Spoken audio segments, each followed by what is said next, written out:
Hi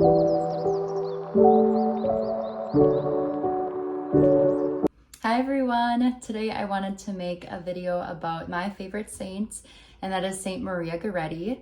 So I took some notes in my journal here, so if you see me kind of looking down at that, that's just what I'm doing. But yeah, so basically I just wanted to get into kind of her story and what things that she stood for and all that. So I chose her to be my confirmation saint.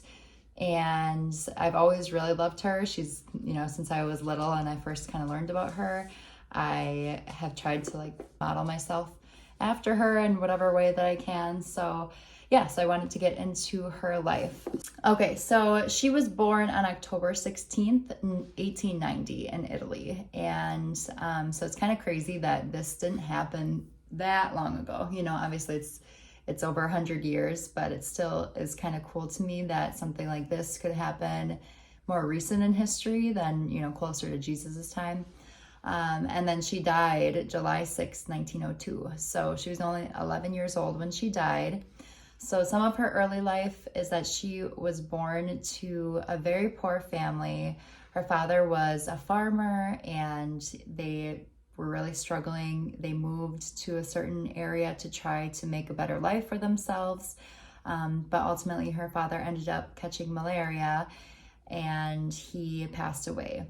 So basically the mom, her mother, and the rest of her 5 siblings, she was one of 6, they all had to kind of work together to make a life for themselves and survive. It was a time where they really had to fend for themselves. And so the mother ended up having to work the farm while Maria stayed home to do kind of the household chores and take care of the family. And she was only 9 years old at this time. So she was really young, especially by today's standards, to have to cook and clean and learn how to be a mom at that age. So that was already a huge adjustment for their family. And then, fast forward, their neighbor to the place that they were living at, they were also a poor family, and one of the names of the men living there was Alessandro. He was 20 years old and he started to grow kind of a liking for Maria. So, again, for reference, she was 10-ish, 11-ish around this time. And he would say kind of inappropriate things to her that would make her feel pretty uncomfortable. But she was really kind of vulnerable because she was on her own, trying to raise her siblings, take care of the house by herself. So unfortunately, Alessandro kind of persisted and he kept trying to go after her. And finally he threatened her and said, if you don't, he wanted to do physical things to her that basically would take away her purity. So he made threats to her and said, if you don't do what I ask you to do, I'm going to kill you. And ultimately, one day he made a decision prior to it. It wasn't just a spur of the moment thing. He took one of the tools from the farm that they were working on that was sharp, and he threatened Maria and said, if you don't do this thing that I want you to do, I'm going to stab you. And then she denied him and said that, it's impure and God doesn't want her to do that. So basically what ended up happening is he stabbed her 9 times, and they were so forceful that they went through her body. So she endured that 9 different times, and then he left the room and she was unconscious. So he thought that she was dead, but she was able to kind of, after a little while, get herself and pull herself to the door to start yelling out for help. Alessandro heard this, and then he came back and stabbed her an additional 5 times. So altogether, she was stabbed 14 times. She was then taken to the hospital after somebody had found her. She was taken to the hospital, and basically what happened was she was stabbed in the intestines. So she was at risk for peritonitis, which is an infection that can happen if kind of your stomach and intestinal content leaks into other areas of your body. So they were trying to fight this infection, and because of that, they weren't able to give her water because that could only make the infection worse if it was leaking into the other areas of her body. So she was so thirsty and she kept just begging for water. And one of the priests that came to kind of aid her said that Jesus thirsted on the cross for water. So could you give this up just as, Jesus did? So after that point, she never asked for water again. And she ended up going through surgery where she was not able to be medicated under anesthesia because it also would have been too hard on her heart with everything else that was going on. So she felt all of the pain of surgery, trying to repair her. And right the moment before she died, the doctors weren't able to save her.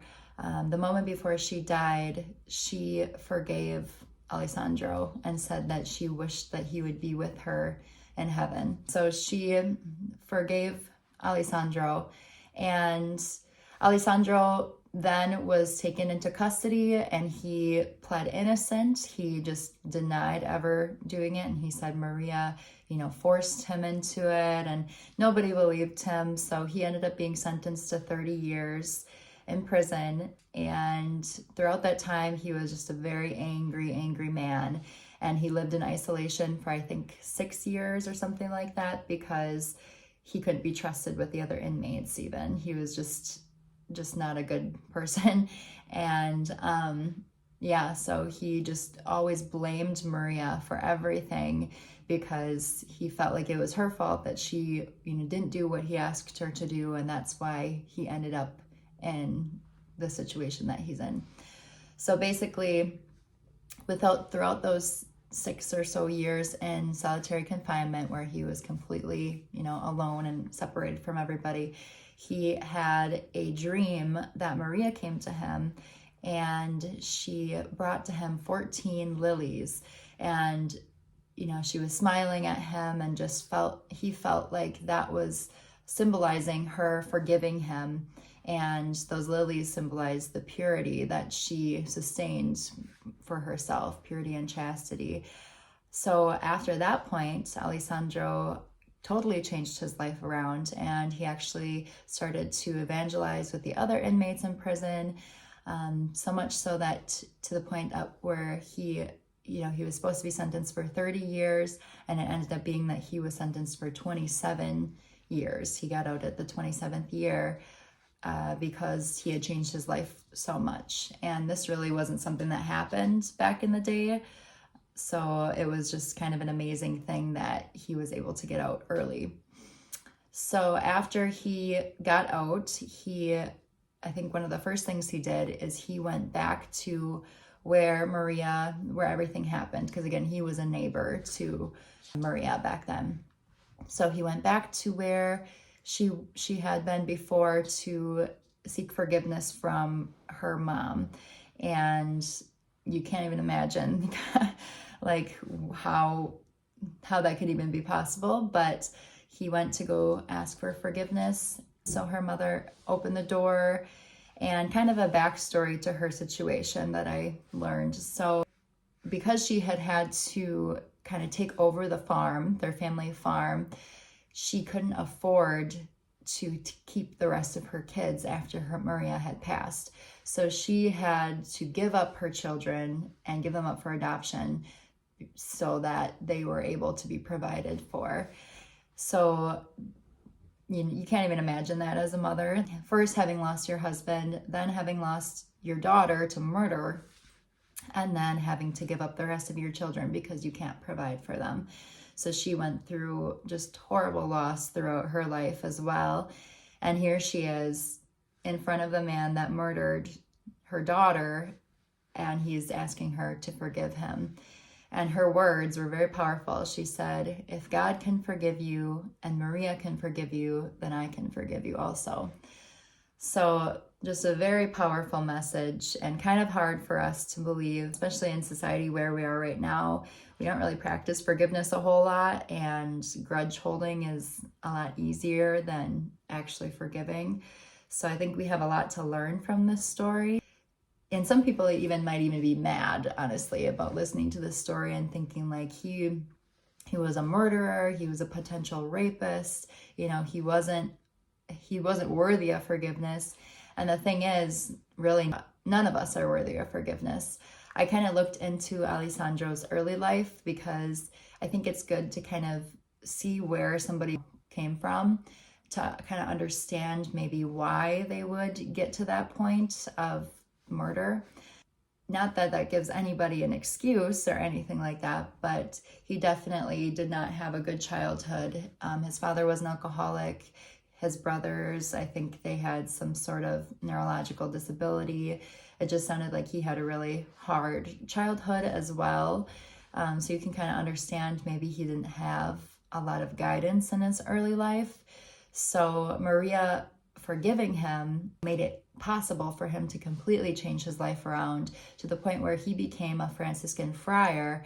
And I don't think he's a saint yet at this point, but there's talk about him potentially becoming a saint just by how good he was at the end of his life. So, and that was all made possible just by Maria being able to forgive him. Overall, I think that's an amazing testimony of forgiveness, and she is a very popular saint, and there's a good reason for that. She was only 11 when she made the decision to forgive him. So it's kind of just amazing overall.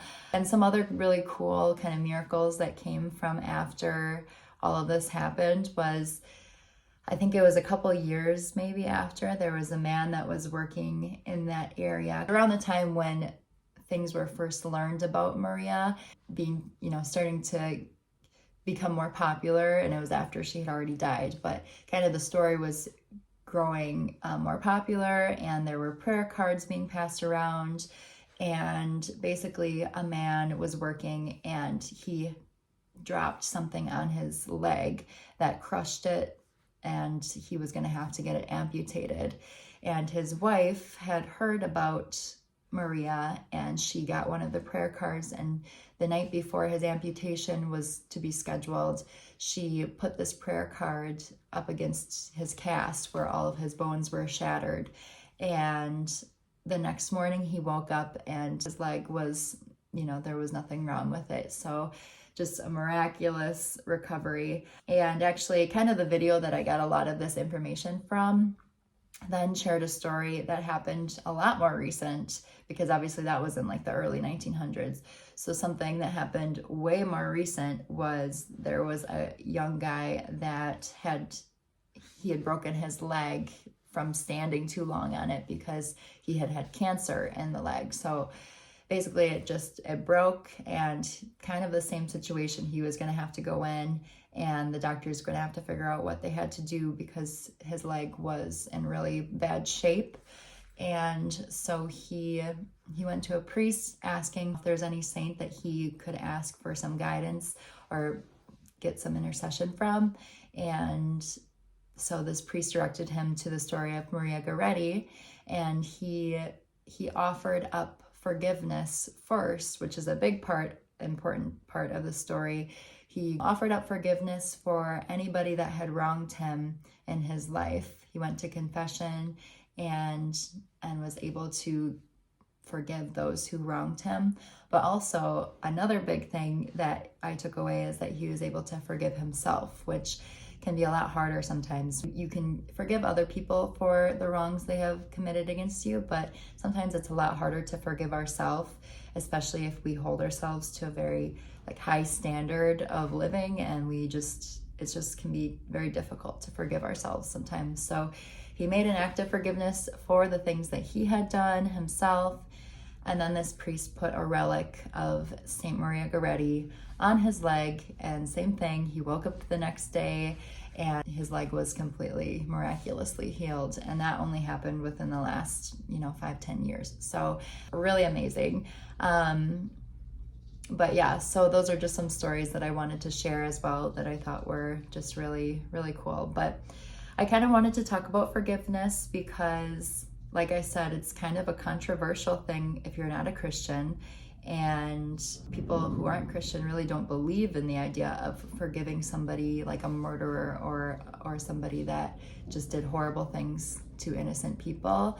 And you can understand that because really none of us deserve forgiveness, but it's a lot harder to give forgiveness to somebody who wronged you in such an intense and painful way. But ultimately, that is what we are called to do as Christians. And I've looked up kind of some like different things that can happen if we don't actually forgive people. So I wrote some of those down. You can actually look this up as well on the Johns Hopkins website. It's hopkinsmedicine.org. But there are actually physical and emotional effects from unforgiveness. So some of them are increased blood pressure, increased heart rate, which both of those things can be really hard on your body overall and can lead to things like heart disease. You can have diabetes, stress, anxiety, a decreased immune system, which causes a whole slew of other issues, cancers, stuff like that. And along with depression, that's another thing that can happen from not being able to forgive somebody. So it is a real thing, and we should be forgiving other people for them because that's what we're called to do, but we also need to forgive people for our own self and our own, physical health and spiritual health. So it's very important, and it's something that we need to kind of practice more because it's just not very easy to forgive.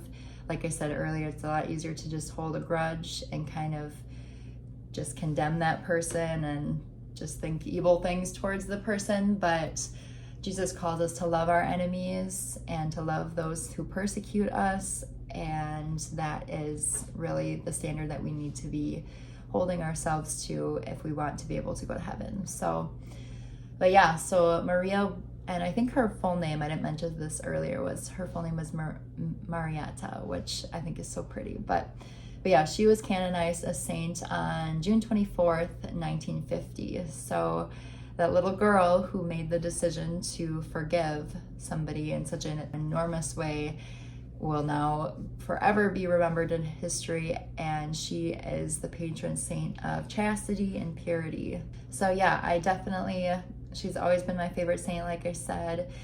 And overall, I think we need to learn a lot about how to forgive. And if an 11-year-old girl can forgive somebody who did something so terrible to her, then we should be able to forgive people in our everyday life as well, the small things and the big things. So I hope you guys enjoyed this video, and I hope you were able to take something away from it.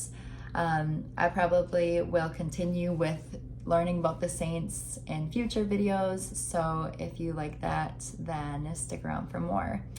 All right, well, thanks for watching, and I will see you in a future video. Bye.